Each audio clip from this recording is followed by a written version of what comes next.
একটি টিকা মাত্র কয়েকশো টাকার প্রতিরোধ। কিছু দায়িত্বপ্রাপ্ত ব্যক্তির গাফিলতি আজ শত শত মায়ের বুক খালি করে দিচ্ছে।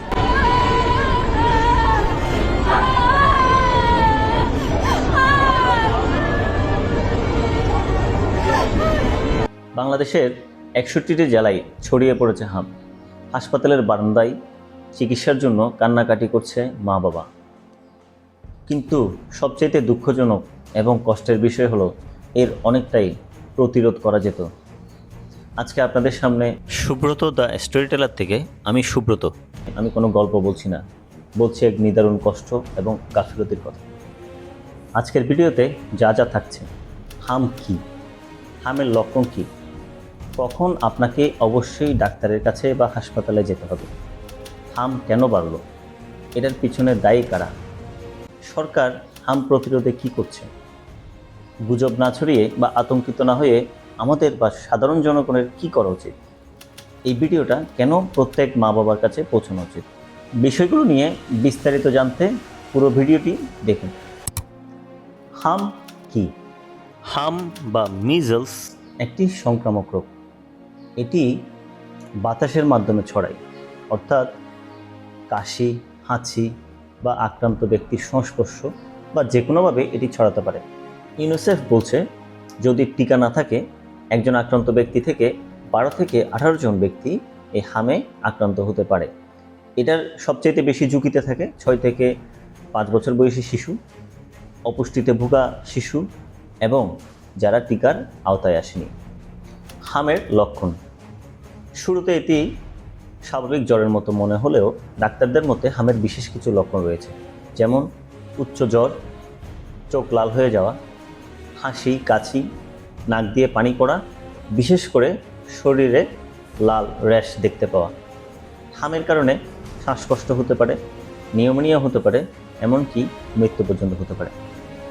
লক্ষণগুলো হলো শ্বাসকষ্ট, শিশু পানি না খেতে পারা, খিঁচুনি, অচেতন ভাব, 103+ জ্বর এবং ঠোঁট নীল হয়ে যাওয়া। হামে এখন পর্যন্ত আক্রান্ত ও মৃতের সংখ্যা। প্রথমে ডেটার দিকে তাকান। এটি কেবল সংখ্যা নয়, এটি এক একটি নিভে যাওয়া প্রাণের হিসাব। WHO তথ্য মতে 2026 সালের এপ্রিল পর্যন্ত বাংলাদেশে 19,000-এর বেশি সন্দেহভাজন বা সাসপেক্টেড কেস পাওয়া গেছে। এর মধ্যে প্রায় 3,000 কেস ল্যাবরেটরিতে নিশ্চিত হওয়া গেছে।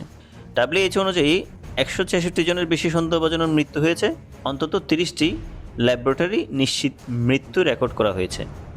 কিন্তু প্রথম আলোর সাম্প্রতিক রিপোর্টে মৃতের সংখ্যা আরও অনেক বেশি। প্রথম আলো রিপোর্ট অনুযায়ী 15 মার্চ থেকে 9 মে পর্যন্ত প্রায় 343 জন শিশুর মৃত্যু হয়েছে হামে। বিশেষজ্ঞরা বলছে, অনেক সময় গ্রামের অনেক তথ্য এখানে যোগ হয় না, যার কারণে মৃতের সংখ্যা এবং আক্রান্তের সংখ্যা আরও বেশি হতে পারে। একসময় হাম সহ অন্যান্য সংক্রামক টিকায় বাংলাদেশ বিশ্বের রোল মডেল থাকলেও এই প্রযুক্তির এই যুগে 2026 সালে কেন হাম ফিরে এলো? এর প্রধান কারণ হিসেবে দায়ী করা হচ্ছে যে টিকা পুরোপুরি না দেয়া।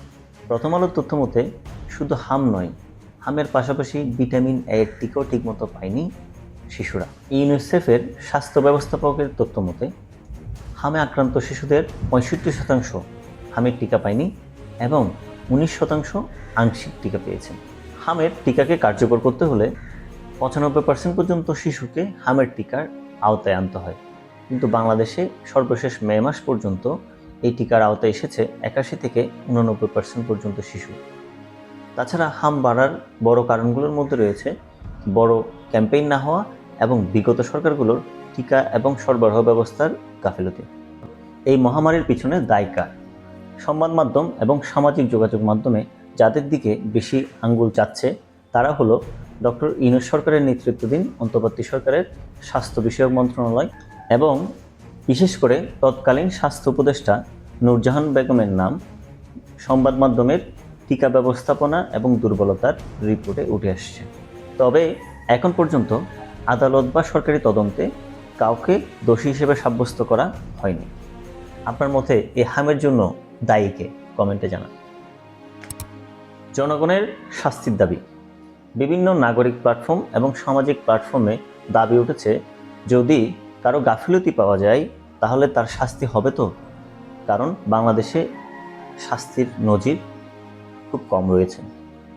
একটি শিশুর মৃত্যু মানে শুধু একটি মৃত্যু নয়, এটি একটি পরিবারের উপর আকাশ ভেঙে পড়া।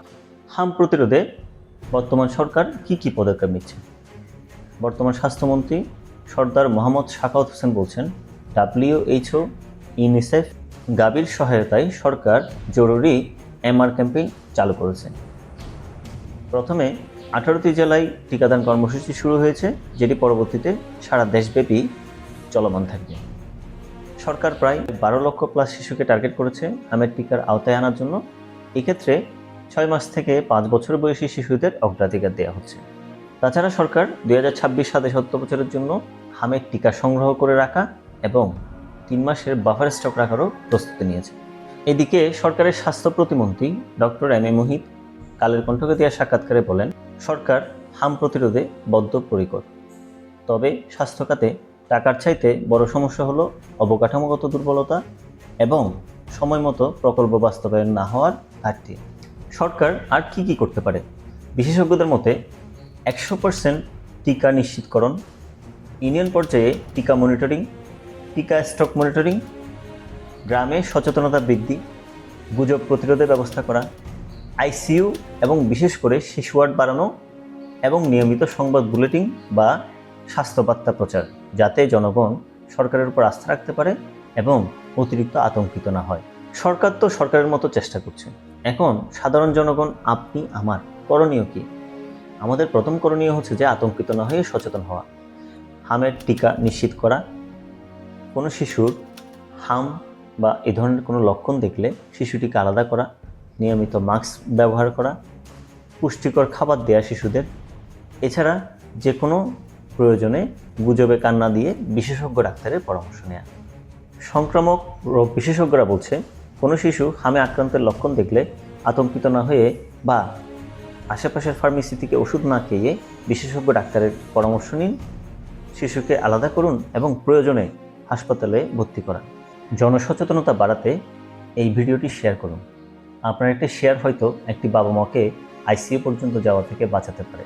হাম ফিরে এসেছে, কিন্তু দোষারোপের উপর বসে না থেকে আমরা যদি সবাই সচেতন হই, ঐক্যবদ্ধভাবে প্রতিরোধ করি, তাহলে হামের পক্ষে জয়ী হওয়া সম্ভব।